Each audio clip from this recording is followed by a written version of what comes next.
Ready. So now, we're going to do the Tafsir Al-Mu'awwidhatayn. Tafsir Al-Mu'awwidhatayn. Mu'awwidhatayn is talking about Surah Al-falaq and Surah Al-nas. Al-Mu'awwidhatayn. So, let's start with this. Ibn Mas'ud radiyallahu ta'ala anhu had testified that the Prophet Muhammad said the form that Angel Jibreel had told him, had taught him the two surahs. And you can find this in Imam Ahmed. This Musnad, recorded from Zir bin Hubaysh that Ubay bin Ka'ab told Ibn Mas'ud. So you can see the chain of narrations there. Because in order to have the tafsir, you need to have a good chain of narrations. So Ibn Ahmed recorded from Zir bin Hubaysh that Ubay bin Ka'ab told Ibn Mas'ud. So you can see the chain of narrations of trustworthy people, okay, to make it authentical, that Rasul was taught by Angel Jibreel. Now, I'm going to ask the group here, what is the virtues of knowing these two surahs? Just give me anything. What is the virtues of learning Surah Al-falaq and Surah Al-nas? What's the virtues? Protection from evil and jinn. Like that's why it's included in the one in the Quran. Okay. It's the either seeking refuge from internal and external forces. Okay. We will get onto that, mashallah. Ista'adha bihi and ista'adha minhum. Good. Anyone else on the floor? Seeking refuge from that which, for example, like things which you know of, like for example, obviously not what you know of what's in combat. For example, you know that a human can cause you pain or whatnot, and also things that you, I don't have to explain it, but you know what I mean, like, for example, jinn, you don't know, like, you can't really see a jinn or any of this stuff, but you know that the moment you leave your house, a human can sort of cause you pain or cause you sort of thinking, so you know if you read this, you can be protected from that, but you're also protected from things which are not likely, or you don't think is likely to come. Exactly. This shows like exorcism. And the beautiful thing about this, again, it's protected surahs that anyone can't make up. Because there's no barakah, even if you made up, there's no barakah within the words. But this barakah, if it's sent from Allah subhanahu wa ta'ala to us. In Sahih Muslim, it's been recorded by Uqba bin Amir that the Prophet Muhammad sallallahu alaihi wasallam said, ألم ترى آيات أنزلت هذه الليلة لم يرى مثلهن قط. He said, do you not see that there's nothing that's been sent out this night that is similar to the surah I've been sent down with. Again, in Lughah Arabiya, Alam tara ayatin. Alam itself means pure negation. Lam, pure negation. It's not la or laysa, it's lam, pure negation. Alam tara ayatin. And unzilat. So you were talking about unzilat, nazala, from the verb nazala, means it has to be sent down from somewhere. So unzilat, it means something from high going down. So we know it's from Allah subhanahu wa ta'ala. Although it's not mentioned Allah in here, but we know it's from Allah because ayatin unzilat is hidden within the actual information here. So these verses has been sent down this night. Lam yara. Again, the word lam is used here to show the emphasis that it's never ever been produced. No doubt. Never been done before. Lam yara mithlahunna qata. Has never been sent down of this quality. These ayats that be sent down to me this evening or this night has never been used or never been seen before. This is very important. This is why the virtues is very important, because if I was going to do something, I have to make sure that something is unique, that it's not common, something is special, that you can tell by you looking at, comparing what I put down and compared to the rest of the people, you know mine's going to stand up because it's unique. This is why the emphasis here is very, very important to understand. And this is collected in Sahih Muslim. Also, Nasa'i has mentioned chapter 8 in his book, I believe it's verse 253. He said that the Prophet Muhammad mentioned, ما سأل سائل مثلها ولا استعاذ متعيذ مثلها. So he's saying, when you ask, ما سأل سائل مثلها, when you ask for something, or when you seeking to beseeching something, you will not seek it in anything else other than what's been sent down. ولا استعاذة مستعيذ مثلها. And when you seeking refuge in something, you're not going to seek refuge in anything else other than what's been given to you. Meaning, the quality of what you're looking at, you're not going to find it elsewhere. Even if you're seeking for it, you're never going to seek it elsewhere. And what gives it away, the emphasis, is maf'ul. The maf'ul is musta'idhu, means the person who's doing it. Who's doing it, you know? Musta'idhu means the one who's actually doing it. Isti'adha, we're talking about the general, someone is seeking. Musta'idhu means the one who's actually doing it. So when you're seeking the one who's seeking, you are not going to see anything else apart from what you've got here. مستعيذ. Yeah, musta'idhu is maf'ul, which means the one who's doing it, the doer. Okay? And this is why in Lughat Arabi we need to look at the structures. Who's doing it, who's not doing it, why we talk about it. Is it just a general term, or is it talking to tell us the one who's going to actually do it will see the benefits of it? The one who's looking for it, the one who's asking for it, will see the benefits in this and will never find it elsewhere. What was maf'ul? Maf'ul means the one who's doing it. So in this hadith, it said musta'idhu. Musta'idhu means the one who's doing it. Yeah. Is it the same as maf'ul? That's it. Maf'ul. Yeah, maf'ul. So I'm not going to go into Arabic grammar where it goes, but it's maf'ul is from the line. What was the first? What the actual bit was? Al-isti'adha. That one. You said maf'ul. They said another thing with مستعيذ. masta'idhu. Yeah. Musta'idhu. So it's wala isti'adha. It's talking about you will not seek in general. Musta'idhu. Musta'idhu is talking about the one who's doing the action now, the one who's seeking when he seeks. You understand? That word, it sounds familiar from that ayah in the Quran where it says مستعيذ بالصبر والصلاة. Is that the same word? Exactly the same thing. The one musta'idhu bis-sabri was-salat. Exactly the same thing. You are seeking patience within the salah. Allah's not talking about general. He's talking about the one who's actually doing it, the one who wants to do it. Oh, okay, yeah. That's what maf'ul means. Maf'ul is the one who's doing it because of the mean. Sometimes masdar, it can be the one who's doing it in the past. Someone's going to do it in the present. But that's the beautiful about the Quran, because Allah's talking about both references now. He's talking about past, present, and he's talking about future. That's why no one can break down the Quran. The secrets in there is contained. Hence why Allah said, we will give you, don't worry, we know what we're doing. If it's human beings, we know we make a lot of mistakes. They're always talking about past, but they can never predict what's going to happen. It's going to be your past, present, and future. And even, does it mean like, you know when Allah says like we will preserve this book, does that mean like he's saying that he'll preserve it from anyone ever even trying to come close, try and match it, something like that, even though Allah knows that no one can? Yeah, so when he means preserve, like for instance, if you said, I'm going to make a machine that no one ever, the best of ability, can touch or take my blueprints. Yeah? You're telling me, I'm challenging you. You better bring something better than this. I'm telling you, my things are hot stuff right now. I don't care how much money you put on. Allah's saying, we will preserve it. Don't worry about human beings. Which shows a challenge. It shows that superiority. I am Al-A'la, the Most High. Which means nothing's above me. You're all below me. I'm glorified. And so if you understood these surahs, especially Surah Al-Fatiha, then you understand the attributes of Allah subhanahu wa ta'ala. You understand the sifat. Why is he called that? Allah's glorifying himself for a reason. Because he knows there's no one like that. So for instance, you know you're the best project manager doing economics, for example. You know that because you challenged it. Marshall, you're the best at this. You're the best at that. I'm the best at this. You know because you challenged everyone. You know their abilities. But obviously we're not comparing that to Allah, because Allah is the one who created people. No?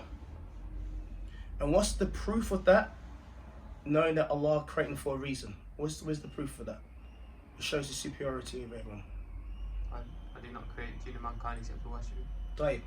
Even in Surah Al-Insan, when I was going to say when Allah says, "Does the man not remember when he was nothing?" Exactly. It's only making to something, right?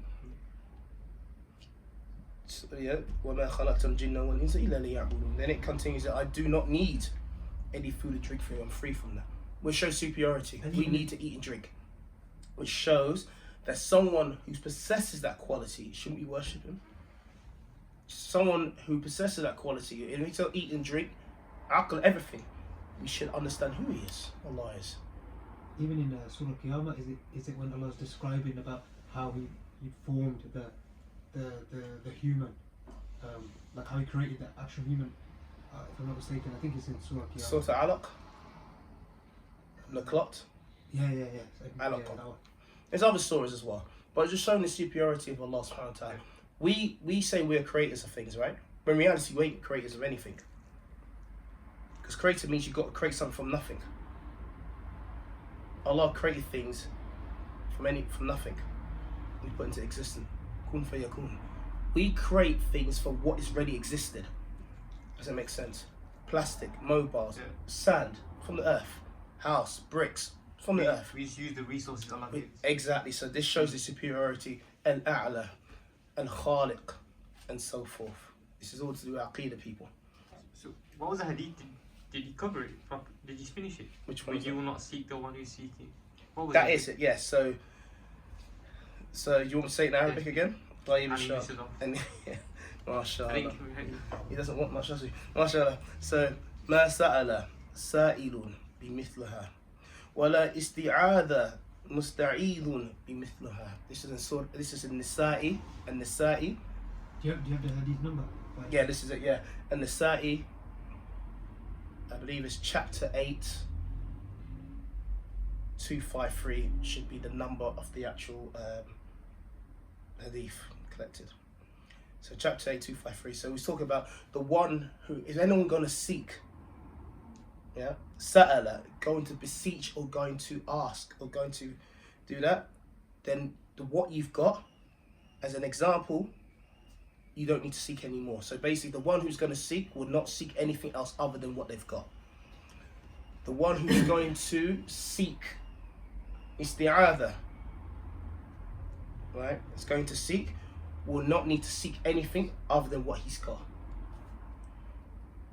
So mithlaha means an example, something similar, something like it. Okay, so you will not need to seek or beseech something except for what you've got, because the surahs are more than enough. Or otherwise you're saying that Allah is insufficient, which we know he's not. طيب. So let's break down the surah a bit more in detail now. MashaAllah. So Surah Al-falaq we start off with. Al-ja' wa aludhu wa a'tasim. Again, al-ja' wa aludhu wa a'tasim.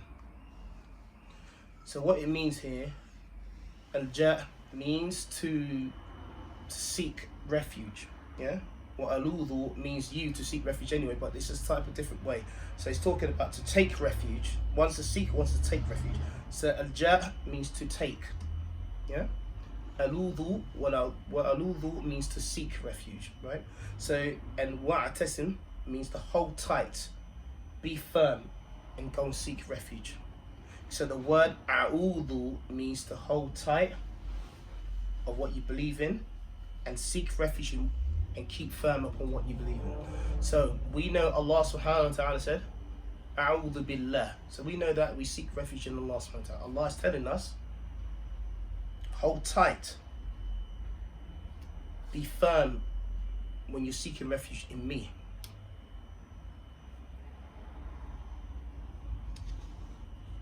As Allah said in the Quran, can't remember the surah, but it's for now. He goes, وَاعْتَسِمُوا بِحَبْلِ اللَّهِ جَمِيعًا. Who knows the rest? وَلَا تَفَرَّقُوا. وَاعْتَسِمُوا بِحَبْلِ اللَّهِ. So the word وَاعْتَسِمُوا is an order. It's an order. وَاعْتَسِمُوا. Hold on. بِحَبْلِ اللَّهِ, the rope of Allah. وَلَا تَفَرَّقُوا. and do not differentiate, do not split into groups. But the first thing Allah said, wa'tasim. Same thing here. Wa'tasim. Wa'tasimu. Wa'tasim. Can you hear it now? Wa'tasimu. Wa'tasim. It means wa'tasim in this situation talking about you. And the other one, what I said before, is in general. It's an order for everyone to do. Wa'tasimu. You, everyone, seek to hold onto the rope of Allah. So what tasim is you, like individual? Wa'tasimu, because you got the wa, you got the wa, alif with ayn, is talking about you as a person, because the alif stresses about the individual who you're talking to seek refuge in. Yeah? Wa'tasim. So wa'tasim means to seek, to hold on, yeah? To hold on and preserve, persevere, keep firm, all these words on seeking refuge in Allah subhanahu wa ta'ala. So when you heard the word a'udhu, then think of wa'tasim. Yeah? To hold firm. Yeah? You know your house can be burning, right? You're not going to stay in your house and get barbecued, are you? You're going to be outside. You're going to think, I better go outside and hold on to something to save yourself. Same thing Allah saying, A'udhu means to return, to save yourself from what's going to happen. Have we got all that so far? Yeah. Tayyib. So that's the word A'udhu. There's many structures. I only picked this one in one sentence. Let's look at the other one. Bi Rabbil falaq. What do we understand bi Rabbil falaq? From the Lord of the daybreak. What word does emphasize daybreak? Falaq. Good. So here, I'm going to break into Lughat al-Arabiya and what it really is. Falikul haba. Sorry, Falikul haba wa nawa wa falikul isbah. So Faliku is talking about the cleaver, right? Splitting. That's the word itself, to split. But when we talk about Faliku, we're not just talking about the daybreak itself, we're looking at the actual understanding of this word. Usually, this is to do with agriculture. Falikul haba wa nawa. It's talking about splitting the seeds, the grains, the fruits. You know, when you plow into the ground, or sometimes you split the seed and you put it to the ground. That's faliq. That's what falikul means. Faliku means to split. To split, to cleave, to open up. Yeah? Falikul haba wa nawa. So wa nawa means the fruit seed. Haba, just talking about a grain, seeds in general. So you see that in agriculture, when the farming, they split the seed and put it into the ground. That's faliq, to split. Yeah, that's where it came from. But obviously in the Quran, we're saying وَفَالِكُ الْإِصْبَاحِ, which means to cleave the morning, to open up the morning. Why? Because you even think about it, night comes, morning comes, it strips. It's like you're peeling the night away. Yeah, that's the emphasis that Allah's showing us, that He's the one who strips the night to make it into day, strips the day, make it to night. You understand that? And there's some hadith as well, commentary from Ibn Abi Hatim, recorded by At-Tabari. He recorded in At-Tabari 24, I think it's 24 volume or 24th chapter, 700 to 701. Do you want the proof? At-Tabari, chapter 24, verse 700 to 701. Ibn Abi Hatim recorded, as well as Jabir, Al-Awfi, Ibn Abbas, Qatada, they said the same thing. It means the morning, the daybreak. Yeah? The daybreak itself. So let's look at the other one. Min sharri ma khalaqa. Let me see. There's brains who can pick. Who can open up on the floor and talk to me. Min sharri ma khalaqa. What does it mean? From the evil of what was being created. Okay. From the man. From everything that was created with Where's your proof? an evil purpose. Where's your proof? Last week. What was the ayah that said? Min sharri ma khalaq. What's your proof? He said Ibn Bunani mentions that it's Iblis and his progeny and the evil from the jinn, but then he also mentioned Jahannam as well. Seeking refuge from that which is created. Min sharri ma khalaq. Good. The evil of I like the everything. reference. That's good. You need the references. Yeah. من شر ما خلق. What was the reference he said? ثابت البناني and Hasan al-Basri. Thabit Bunani. al-Bunani. So bun, Yeah. nani. I know it sounds weird. MashaAllah. And Hasan al-Basri. They commented again. This is collected in At-Tabari, same chapter 24, 701. They're talking about the likes of hell, Iblis, his progeny. But what I put down is وهذا ويشمل جميع ما خلق الله. Everything that's included with Allah's creation.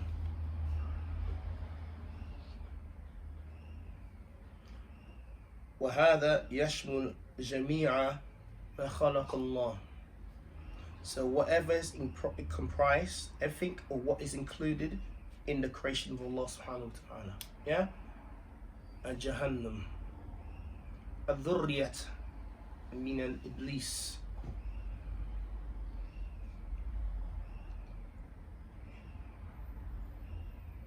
And also I did mention, I touched it last week, that even insan can be shaitan.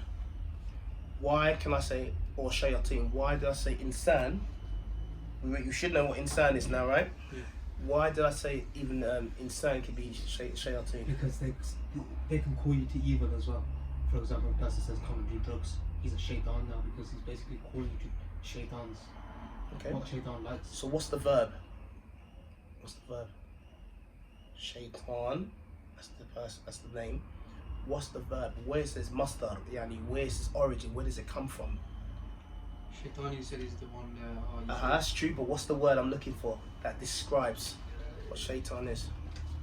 Yeah, there was. I remember you saying. Yeah. That. The Arabs use Shatana. good. That's it. Yeah. Shatana. He was looking at it and have that. MashaAllah, shatana means Someone who's far. very far. Raji means cursed. You're not coming back again. But shatana means someone's far. Yeah, so the verb shatana means someone's far. So shaitan, Does that mean far, like as in far astray? not just far in general.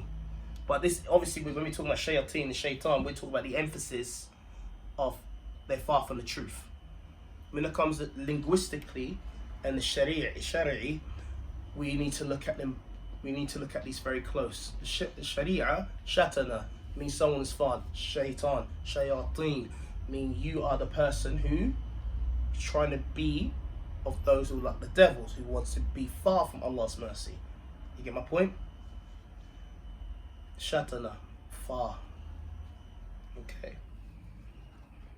Okay, let's look at a beautiful one. وَمِن شَرِّ غَاسِقٍ إِذَا وَقَبَ. What do we understand by this? When I said مِن شَرِّ غَاسِقٍ إِذَا وَقَبَ, what does it mean? Rasik means that which comes over From like the moon or something. Is it?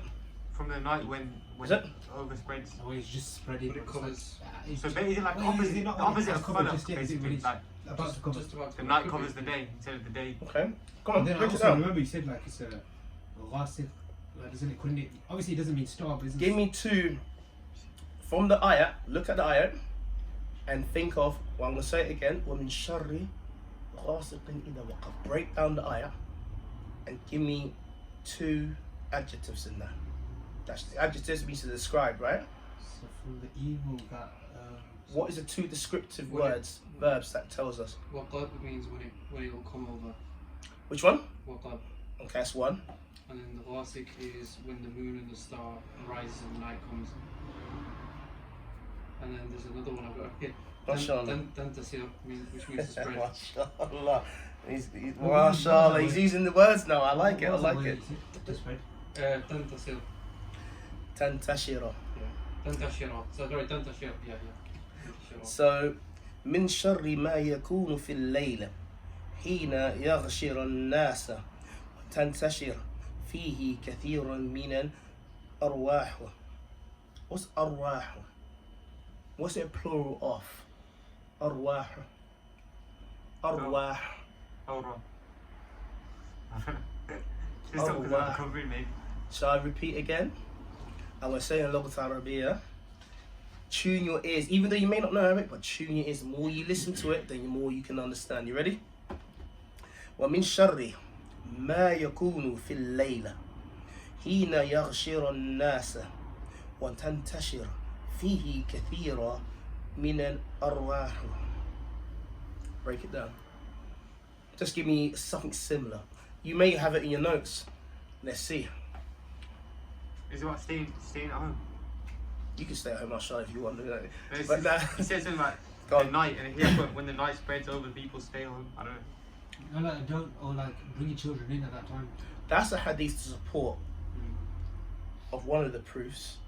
When the first part of the night comes, cover your water skins, as Sahih Bukhari and other books. Cover your, the water bottles, whatever not is open, bring your children in, because this is when shaitan and the evil jinns will disperse. Then the second part of the night you can bring them out again. It's the first part of the night, it's in the hadith. So what it said, min sharri ma yakunu fil layl, which is saying from the evil yakunu means that was within it, that's in it, that's created in it. The evil was in that night. Hina, when yaghsha nas. Look at the word yaghsha. Wal layli ida. What's the ayat? Surah Al-falaq. Yaghsha, when the night, Allah swears by the night when it covers. Wan nahar. Yeah, he's got That's it. Wan nahar ida tajalla. So Allah's showing you two things. One layl, I swear by the night when it covers. Wan nahar ida tajalla, or when the day is beautifully. Jalla is talking about something beautifully shiny, bright. Yeah? So we know from here what yaghsha means. So if I say yaghsha nasa, what does it mean? Yaghsha nasa, yaghsha and nas. What does it mean? of mankind. Go on, and nas, good. Yaghsha, You just said it. yeah, mashallah, yaghsha. Beautiful. So. It was paranoid. Yaghsha is beautiful, mashallah. You said it's like shining. One lady ida. Yaghsha. What's yaghsha? It slipped my mind, you just said it. I know that's what I was trying to write it down. Yaghsha means the cover. When the night covers, right? What is it? Yaghsha nasa. Oh, I'm saying tajalla. Oh, yeah. Mashallah, jalla, mashallah. Yeah, yaghsha nas. We're talking about when it covers the people. So, When tantashira, this gives me, to me, when I'm reading it, this tells me more the descriptive way of saying how the night really is. Yaghsha nas is one thing to cover, but covering could be a small area. Yeah, tantashira means to spread. Now, that imagine you're just thinking about having the toast. Yeah, you put butter on, fine. Now you want to put chocolate spread on. You start in one corner, then you gently spread it over, aren't you? So you're covering the whole surface. Yaghsha means to cover, and tantashira means to spread that cover. Does it make sense? Yeah, like your duvet on your bed. You're not going to just leave it like that, are you? You're going to sweep down your bed with the sunnah, and you put the cover on top, the duvet. So there's a difference between the two. Of course it is. Yaghsha means it is to cover, but how much do you cover? Tantashira means to spread. So you're going to cover literally everything. You can cover everything, spread. But yaghsha means to cover as well, means it does spread a bit, but tantashira is more emphasis to show you that it does move. That just shows how, like, with the Arabic language, it's so like in depth. Like in English, you would just literally say, "I'll just cover it." Cover it. And Just just cover it. know what it means, like it's spread it. Yaghsha is okay to cover when the night's time. That's just one of the descriptions for night. But tantashira is talking about, yeah, okay, it covers, but it has to spread. It has to spread. Otherwise, it can't cover the whole. You can't call it night, can you? Because it doesn't spread. Yeah? طيب. So from the evil that's within the night when it covers the people and the evil spirits, remember? Arwahu. Arwahu means plural for ruh. What's ruh? So Right. Spirit, soul. Yeah? Arwahu is plural for spirits. for souls, an example, right? What's the singular one again, sorry? Just ruh. Ruh is a singular version of saying a soul stroke spirit, but it depends on the khabar, meaning the information you find in the text. Yeah? Because here, this is now ruh in this we're talking about is talking about the evil spirits, which is the jinn. Arwahu means the plural for for evil spirits. A lot of them comes and spread in abundance. This is their cinema. This is their showtime. You know, this is where it happens. Right. So this is where you got to really understand this context. This is why you seek refuge on. Yeah, from that bit. More to come. Talking about that ayat. Which? Not sure. No, I've got my cookies. No, I'm gonna go cold. You might as well eat them. I'll give one. You said tajalla means to Tajalla means to be bright, mashallah. Tajalla is a descriptive word, mashallah. Tajalla, talking about the brightness of the day. When the brightness of the day is usually beautiful, right?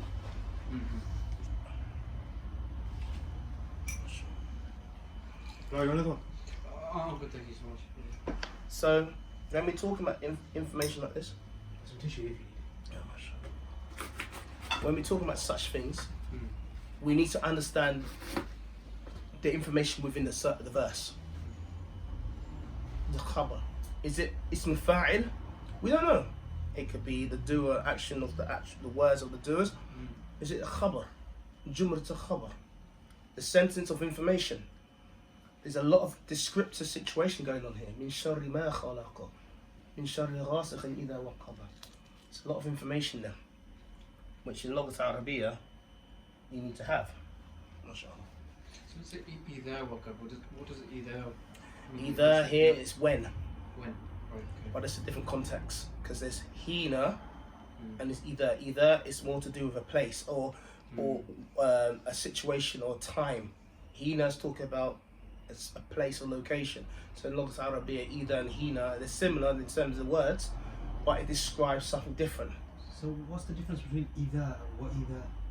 Nothing, Nothing. because the wows there just and Just when and. and when. Okay. But it's like saying,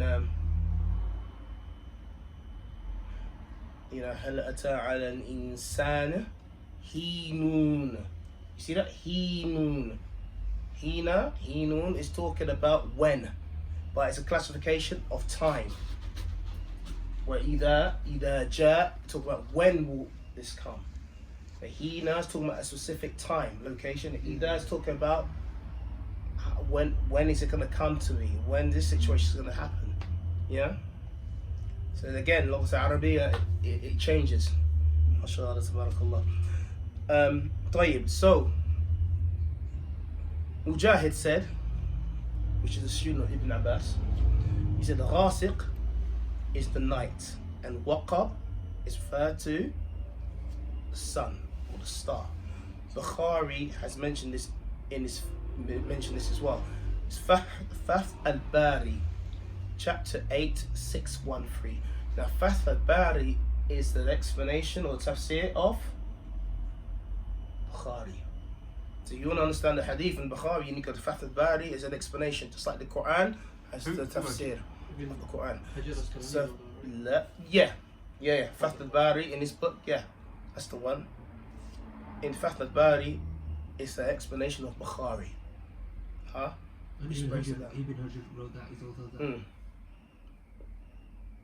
Which is very important to look at as well. And you only can get that, I don't see in English, Lughat Arabiya. Don't have the, didn't he author Bulugh al-Maram as well? Not Fath al-Bari. Oh, yeah, he could actually. I think he did. I've got it in Arabic at home. I haven't studied that yet.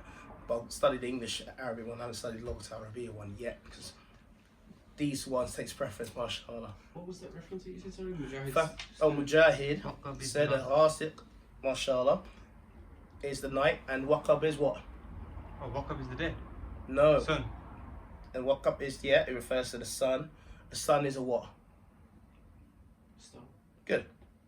Bukhari has mentioned this in Fath al-Bari, chapter 8, Could you 613. just repeat what Mujahid said? Mujahid said, in regards to the ghasiq, is the night, and waqab is referred to of the sun.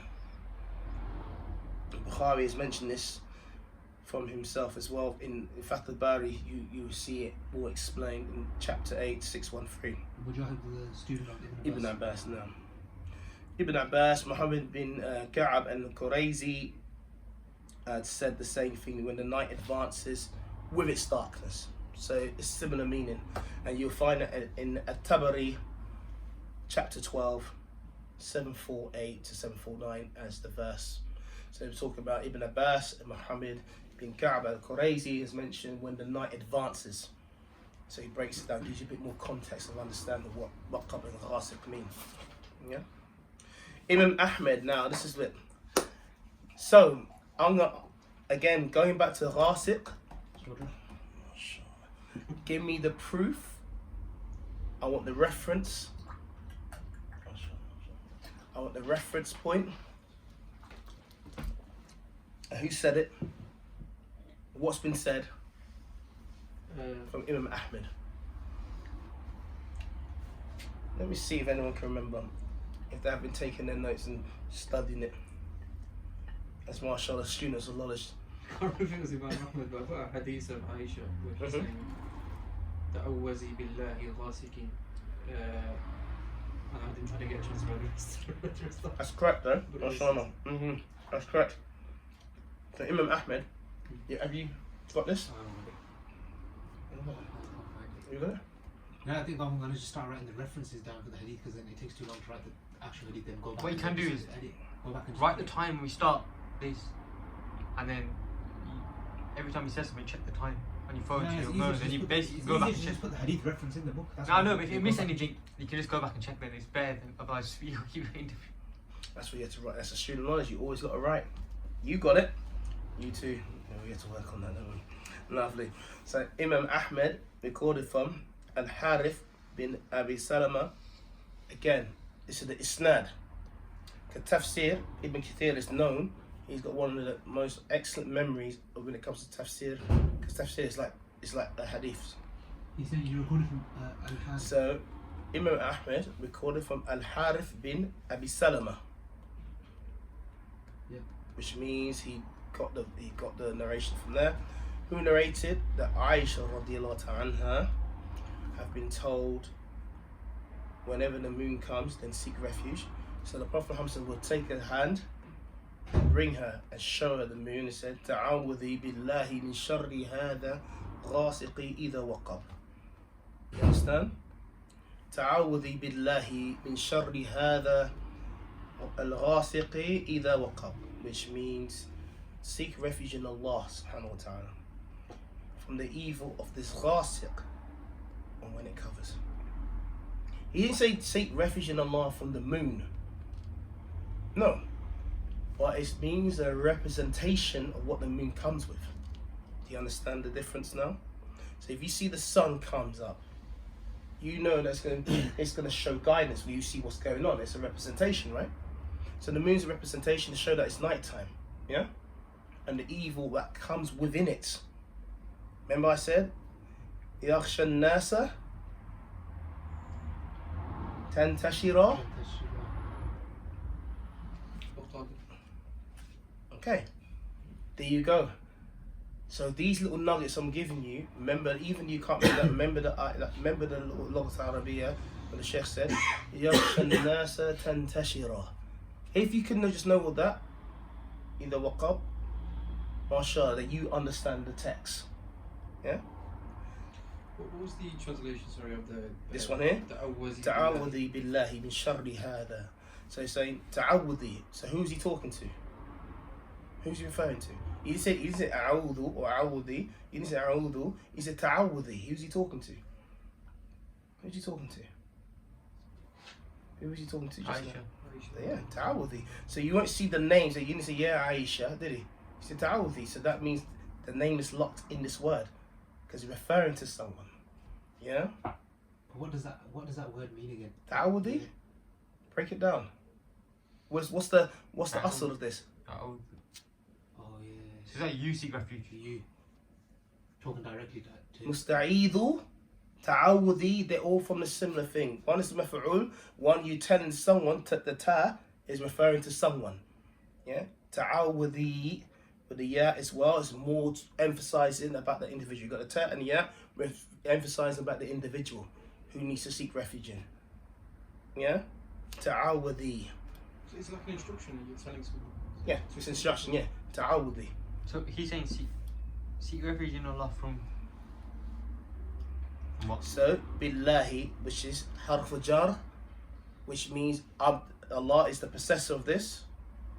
Seek refuge in Allah from the evil of The moon, when it covers, when it spreads.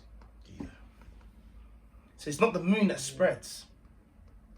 It's the representation.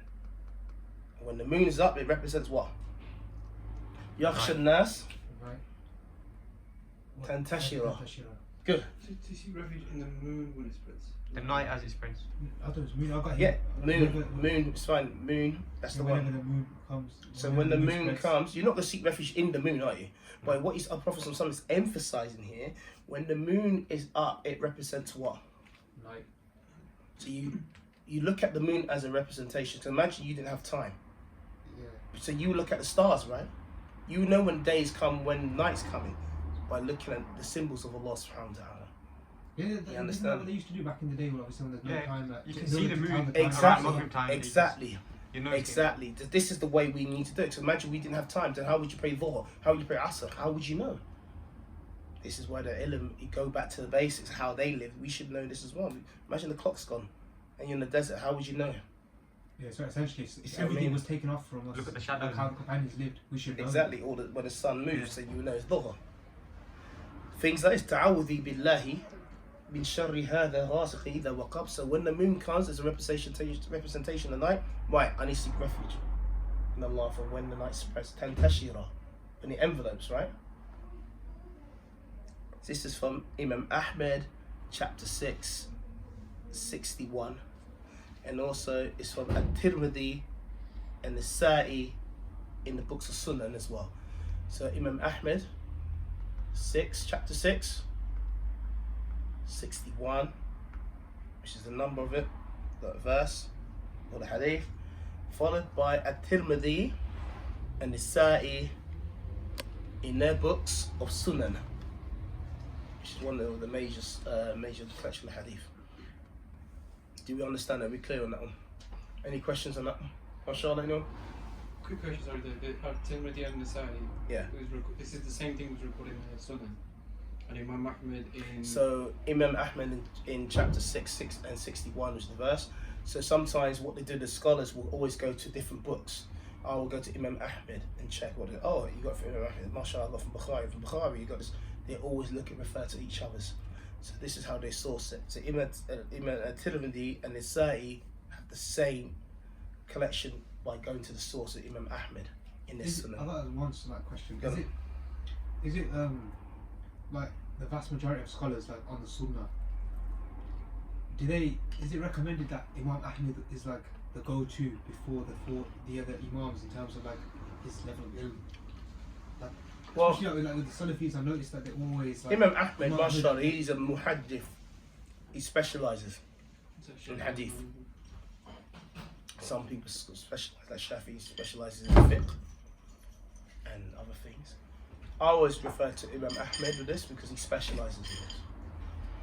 And then you might get some other people looking at mashallah, who've got some different adillah, which is fine. But me, the easy accessible is Imam Ahmed. You see more Imam Ahmed's book than other books, mashallah. Especially being the full madhabs as well. There's be more emphasis. You understand that, mashallah? Do you understand what's going on here? Tayyib. So, any questions before I move on? This is going to be a tasty one now. Let me jog your memory. This is interesting. وَمِن شَرٍّ نَفَّثَاتِ فِي الْعُقَدِ. Seeking refuge from the evil of the magicians when they do blowing into the nuts. Good.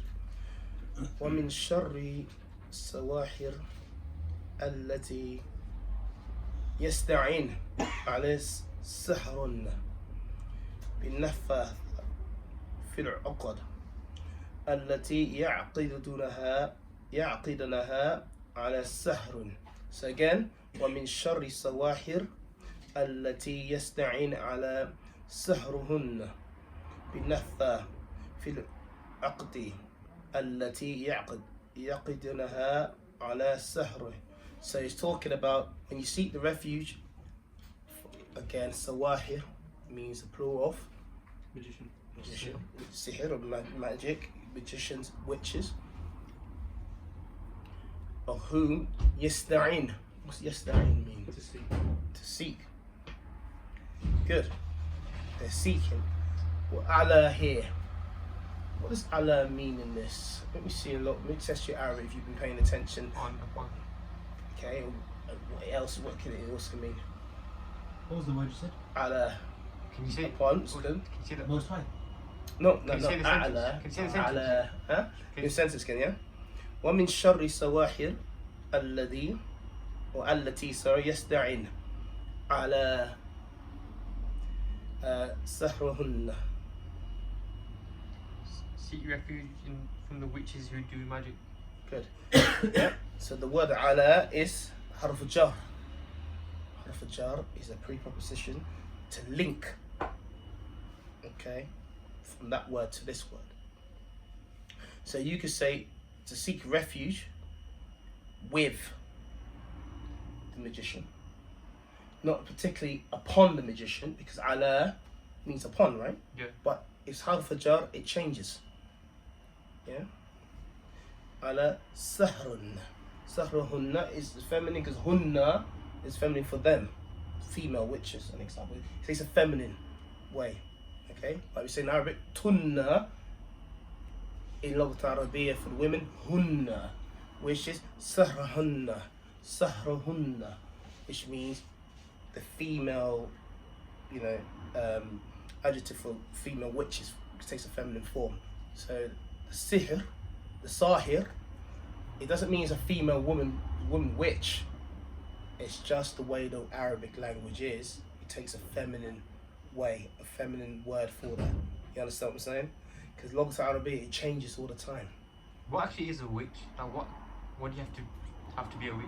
I just thought it was like just a. Because when you say this, The thing that comes to my mind is like What have I- evil jinn. What have I taught you about what a witch is? talk about Jody. You told us I about, gave an example You of told us that, about yes, the it's hadith. true. You told us about the hadith, but I It's true. forgot who the guy was, which companion it was. But it was about the hadith where Yeah, Joe, yeah. the Prophet ﷺ said, if I'm not mistaken, if you moved any more further, that witch would have like. Was that the No, jinn? no, that's a jinn. No, but because you just mentioned not female, so then there can be male witches then. Okay. So witch, by definition, is someone, you got two witches. One who's doing black magic, one who's doing white magic. Now I gave you a person that I used to work with Yeah. who does that. So you glad you remember that of anything else.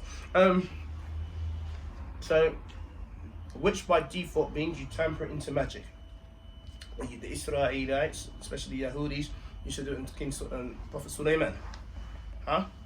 And they used to dabble in magic. In Pharaoh's time, dabble in magic. Some of them magicians is not always bad. Meaning, you look at the time of Pharaoh, they used to delude the eyes, as Allah said. Their magic was good, meaning they used to delude the eyes, they're thinking it's real, like sticks, they're just sticks, trying to make them snakes. But when they found out the real magician, Musa alayhi salam, Allah's given the power, they submitted and say, we're believing on the Lord of the world, so nothing you can do, this is proper. So which doesn't just mean, magician, difference between a magician and a witch. Magician does fancy tricks. Yeah. To give make it delude the eyes, a bit illusion. Like- Well, a witch dabbles into something which is a bit more deeper. You know, sorry, that type of magic illusions, yeah, that any of us could do right now. That's Is that haram? If you do it with your hands, so you move you move the coin out of your hands and miss it one hand. That's not really haram. It's when you're doing something, like for instance, you stick, I don't know, a knife down your throat or into you. So the stuff that Dynamo does, that's clear. That's haram. clear No, haram. but that's jinns though, yeah. I'm talking about like, Yeah, but this is magician. Magicians links with the jinns. yeah. So if they stab themselves, for example, and they don't die and it's right to the heart, then that's a deception and that's a different level of kufr. But if I'm doing tricks like with a coin that's gone off in your ear, but realistically I move my hands so quickly that it looks like an illusion, but in reality it's just a trick, then this is not haram. You understand the difference? It's levels. You're not interacting with any jinns or anything, you just... No, then this is the thing, interacting with jinns is doing something supernatural. I'm gonna fly. Okay, why not use your own energy? No. MashaAllah, I've got my friend Hamza there. He comes to me 6 o'clock. He's gonna bring me over there. Jody over there. Henry over there. With his suitcase. You see what I mean? So you're dabbling now into contact with the Ifrits. Remember I said in Surah Al-Jinn what they used to do? So remember what I said about in regards to the witches and how mankind would go to the jinn? Remember the surah I mentioned? Yeah, what it was. I know we said it. We go to the jinn for like help and assistance and whatnot. But they would worship the أَنَّهُ jinn. كَانَ رِجَالٌ مِنَ الْإِنسِ. Oh, they used to like basically want to separate the husband and the wife. Not that one. That's one of them. But I'm talking about that's part of the sihr. But that's a different type. وأنه كان رجال من الإنس يعوذون برجال من الجن فزادوهم رهقا. So the ins, the people will go to the jinn, fearing and looking for their aid and help, and cast them rahaqa, cast them more in fear.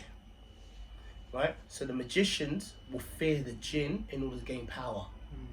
So it's a supernatural situation because you can't see, and jinns are made differently, right? Same thing with these witches.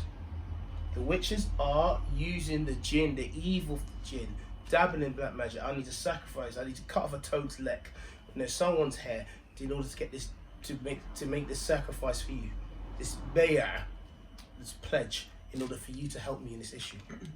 Do you understand? That's a witch. There's no white magic or black. It's all dark. It's all evil.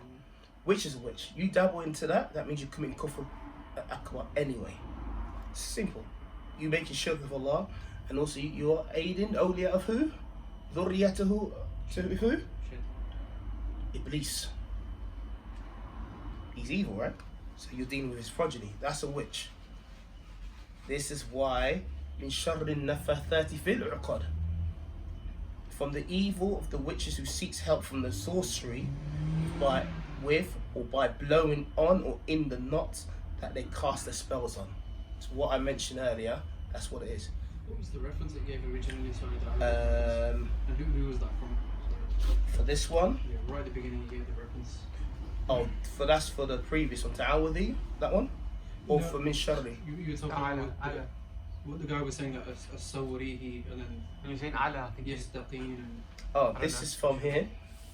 that was from That's from here. Right, that's good. MashaAllah. But the hadith I would give is from Sahih Muslim, narrated from the one of the Sahabas, narrated that Jibreel alayhi salam came to the Prophet sallallahu, and he came to him and said, have you been bewitched? Meaning, have you cast sihr upon you? So the Prophet sallallahu said, yes, na'am. So Angel Jibreel made dua with Al-falaq al-nas mu'awwahatayn, made dua to Allah upon the Prophet sallallahu and killed him. What was And it? Was that Number- Sahih Muslim? Sahih Because Muslim. I remember ages ago when I was doing tafsir, I think it's in Ibn Kathir's, you know, the abridged version, I think it's in there, or it might be in a YouTube video. There's like saying that there's ikhtilaf for whether he actually got bewitched or not. I'm not sure if He that... did. He did? Because they're saying like, how can a prophet be bewitched? Did So I can't remember Well, where it's just like saying, how can Prophet Yahya have been killed by the Yahud? Yeah. He's a human being. Do you have the number for the hadith? This one? For this one? Sahih Muslim 2186. So when we talk about a prophet, yes, do not make him lofty over a station, because as Allah subhanahu wa ta'ala said in two places, in Surah Al-Dariyat, he mentions how Prophet Sallallahu doesn't speak from his whims or desires. One, this is from Revelation. Yeah? What's more village? Not sure. And the second thing, Allah said, he's a man amongst you guys. He eats, sleeps like you guys. The Prophet said, I love women, right? I love women, I get married and eat and sleep. So it shows that he's a human being. The hadith is clear. So do not be like the Sufis, the Bandis, Haz and Nazar. Yeah. That he's made of light. Yeah. Yeah? He's perfect. He's perfect as a human being, right? But what about when you say, like, you know, when he turned away, the surah, when he turned away from the blind man? Abasa. So isn't that not a mistake though? No, of course it's a mistake. Hence why Allah Yeah, but- admonish him there. I get that, but isn't that like a fault of a human being though? Constantly always been a human being. No, I know that. The thing that's But like he different- doesn't speak from his like he doesn't speak from his Ah. own desires, right? But I that was see just what you something mean. like So when you mean Prophet is sinless, yeah. right? He's sinless. This is according to the Sharia. He's sinless in the Sharia. Yeah. No, I understand that he makes like he's a human being, so he has to use the bathroom and things like that. No, I'm talking about in general. You're talking about in general. We're not talking about specifics. Yeah. So when he's talking about, like, for instance, the sihr coming onto him, you think to yourself, well, why? He's a prophet of Allah. You should be ultra protected. No, He's I sinless. was just saying that because I read that, but I'm talking more specifically about the fact that he turned away from the blind man now. Yeah, poor judgment. That's no problem. Okay. It's just like saying, for instance, poor judgment. Abu Bakr as-Siddiq said, so what he asked him, he went to them and asked them. This is why Allah gave him the companions to seek ilm from and ask for advice. Shall I leave these prisoners of war? Shall I let them go free? Abu Bakr as-Siddiq said yes. Umar said no. Because they can come back to you. He took Abu Bakr as-Siddiq's word and not Umar ibn Khattab. They came back and trying to kill a lot of Muslims. Mistakes. He's mamsool, yani he's free from sins when it comes to Sharia or any plain way. No prophet. Right? So all prophets are mamsool. They don't make mistakes when it comes to Sharia. But in the daily life, of course, they're gonna ask advice and they'll make mistakes. You're not gonna be accountable for that. Huh? Because especially the Prophet, he's sinless. Allah took all his sins away from the past, present, and future. But it doesn't mean he's just sitting on his laurels. He's still acting upon and trying to live his life as normal and trying to be more grateful to Allah subhanahu wa ta'ala.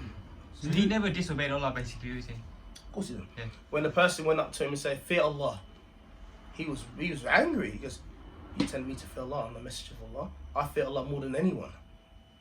You see, things like that, which shows that he is a human being, but he's a slave of Allah. He's an Abdullah. That's the best thing you can call him, the highest rank to Allah. So you know, like like he got affected with like magic and stuff like that. Was that just Allah showing that it can happen to anyone? Like the Prophet's not exempt from that. This is why the Sunnah. Remember the 5 characteristics I mentioned. Can anyone remember the 5 characteristics of the Sunnah? I haven't like touched that with you yet. You mentioned. I don't think did you mention all 5? I don't think I you mentioned said there's 5. five. I I don't mentioned remember 5. you mentioning. If you say one of them, I'll see if I can get my Mannerism, No, I don't remember. I'm sure you didn't mention. appearance. Maybe you didn't take it in. Appearance, his sayings, consent.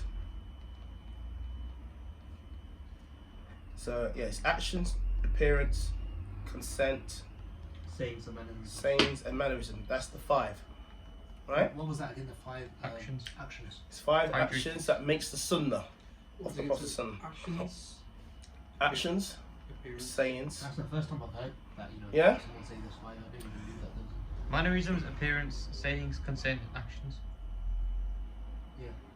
That's it, 5.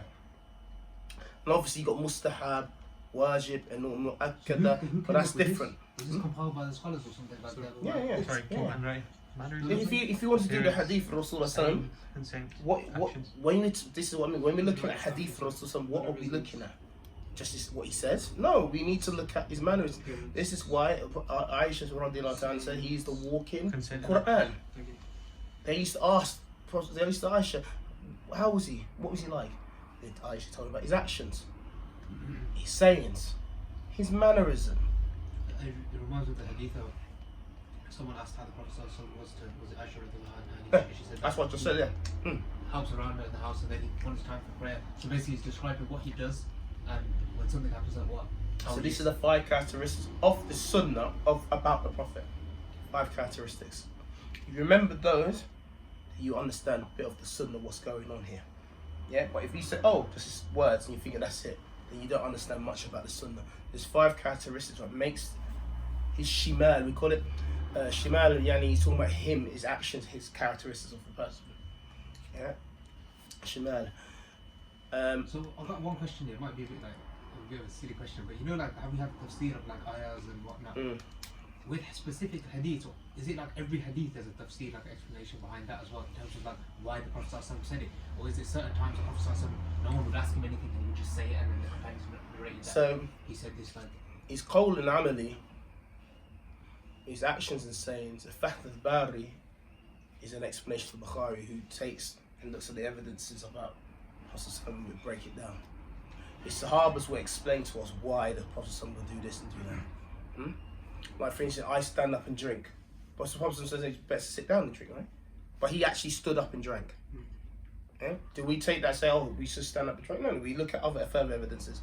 Ali ibn Talib, radiyallahu anhu, stood up and drank. And so I was looking at him and goes, guess what? The best of people used to do this. Which means it's an affirmation that you can stand up and drink. Do you understand now? Yeah. So when we're talking about a hadith, the mustalah and the sciences of the hadith, we need to look at, remember going back to what I said, Quran, or Sunnah, Sahabas, Qiyas. Can I get what qiyas means again? I don't Do you understand? Yeah. Independent deductions. Ijtihad. Could you say ijma is in that as well? Ijma', no. Ijtihad, ijma' from the general consensus. So the general consensus being from the, Scholars. who takes it from? Companions, sorry. So first, obviously the companions general consensus first. And the scholars will do the fiqh, ijtihad, or qiyas of what's been said. Because the Prophet didn't say about this, but they say, okay, they may say this, but it's not clear what the Sahaba say. Like microphones, for example. I remember like reading something about, microphones, that wasn't around back then. And now they use it in every mosque and every prayer, so... Yeah.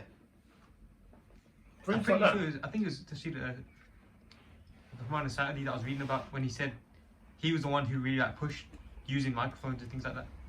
Yeah, mashallah, back in his days, yeah, he did emphasise it when he was alive. I saw rare pictures of him, and videos of him actually. Mashallah. What's the difference between ijma' and ijtihad? Because I kind of think Ijma' means the general consensus. Ijtihad means the one who's making a judgment. Yeah. A judgment. Now the Hakim will make ijtihad upon an issue. That he will put his ruling on what he thinks, based upon evidences. Like a crime scene, you make ijtihad on a crime scene, won't you? You got the evidence. This is what I think is going to be, because due to the evidence I've got. You got to be these are like the scholars that do that. Innit? You got to be qualified. No one can just do that. Innit? Scholars or Talib ilms can do that if you understand the science. This is what the Mashaykh was saying. If I was going to read this and I know the ilm of this, I'll look at what the scholar says. I will look at what the Prophet said. I'll look at what the Sahaba saying. I'll look at what the scholars are saying. The qiyas, and I'll take the strongest of the two opinions. Balugh al-Maram, the fiqh. This is the fiqh of the hadith. I studied that, and I will say, this is stronger than this. Like for instance, Al-Fatiha. Example. Some scholars say, as you just said earlier, we talked about it. Recite when the Quran is recited, you keep quiet. Right? Prophet said this. So how would you reconcile? You look at this text again and look at when was it used? What's he talking about? Why did the Prophet demand this? Why did Allah say this? So this is looking at the general consensus, the ijma', yeah? Look at the ijtihad on this issue, and you go upon you go by the strongest proof for the hadith. You see my point? So it's not just willy-nilly. Yeah. It's a good science of understanding how you break it down. Like for instance, drinking the water. A lot of people sit down and drink, fine. But now I'm giving you proof this is sahih, and you look at other hadiths to support it, from Hassan to Sahih. So other hadiths supports each other to make it stronger. So this is about when you're making ijtihad on these issues, you need to be grounded in what you're looking at. Can a sign be though, like, obviously we're not qualified to make ijtihad in that sense, yeah, but if it's not according to a madhab, but other scholars, big scholars that passed away, they follow that opinion, we can take it. So like, for example, I don't know an example, but like, they say don't stick to a madhab, yeah? But like Ibn Taymiyyah took an opinion, right? And our ijtihad, we're not even qualified, but like from what we can see, what Ibn Taymiyyah makes sense, so we can follow that because Ibn Taymiyyah is qualified to make ijtihad. Does that make sense? So we don't have to just... did a video on Ibn Taymiyyah talking about like his views and that, and he said that he is like one of the most knowledgeable people when it comes to stuff like... I'm not explaining, but basically I'm saying that, how we like... how he's got one view. Ibn Taymiyyah's view is stronger than a lot of other people's view in that sense. That's the But the point being, when we're talking about madhabs and stuff like, it depends on your level of knowledge. Because if you gain the ilm now, like Ibn Taymiyyah will say this, Ibn Qayyim will say this and that, saying you look at the strongest opinion, then it's fine to make ijtihad on something that you know of. But as I said before, when you asked me this question, I said you can't make ijtihad if you don't know of it. No, I understand that, but I'm saying, for example, we got the internet now, right? So we can look at different evidences for Surah Al-falaq. Even though I'm not qualified to make ijtihad, Ibn Taymiyyah might have made that ijtihad in the same issue, right? And it goes against Imam Abu Hanifa, Imam Ahmed, or whatever. It wouldn't make no difference. I can follow Ibn The Taymiyyah. thing is, when you make an ijtihad, it goes back to the general ruling. You look at the evidences. Why is this individual saying what he's saying? What is this individual saying what he's saying? Where's the evidence they come? Then you make your own ijtihad based upon the evidence that you've got. Could it also be that? You understand what I mean? So can we not take the evidences from one Imam and the other Imam? They have two different opinions on an issue, right? You pick the stronger one. Yeah, the one that makes more sense to us, even though we're not qualified. Yeah. We can so, follow because they're both But qualified. the thing is, what you have to remember, if there's something between the two imams, an example, or A said this, B said that, you look at the situation what it is first. Then you look at the proofs they come with. Then you look at the both proofs, you research and see what does the scholar say about this proof, what does the scholar say about this proof. Do you understand? And when you get a good ground of information, what is what, then you can lean to which scholar is saying what. But this is based upon adillah. Because remember, this is Allah's deen. Huh? So Allah mapped this deen for us perfectly. So you got to, some of them is mustashabihat, which is unclear. And some of them is very clear. Muhkam. So you need to look, the reason why Allah made some things like this on that is for you to gain ilm on it. So if one scholar said this, another scholar says, I can tell you, let's look at the two proofs. Why did he use that? This is strong. Why did he use this is strong? Right, let me just look at what does the scholar say about this one? What does the scholar say about this one? And then take the one which is Then you- more delil. Then you come with the one which is a bit more sahih, which to me it looks more sahih because of the adillah and the sahih and other scholars, then you take that. But But it there's doesn't nothing mean you wrong- be ignorant of No, the of course, previous one. Yeah, I think. You understand? Like for instance, I told you about the one drinking. Yeah. Just simple. Like, there's many I can bring, but I make the ijtihad on this based upon the ilm what the scholars have made. Yeah. So you don't just pick. Oh, scholar said this and that. If I was going to blind follow, I would blind follow Shaykh Al-Albani, rahimahullah. He's the muhaddith, mashallah. He says this and that, but you still, from the sunnah, you still got to look into it to gain ilm. Why does Shaykh Al-Albani say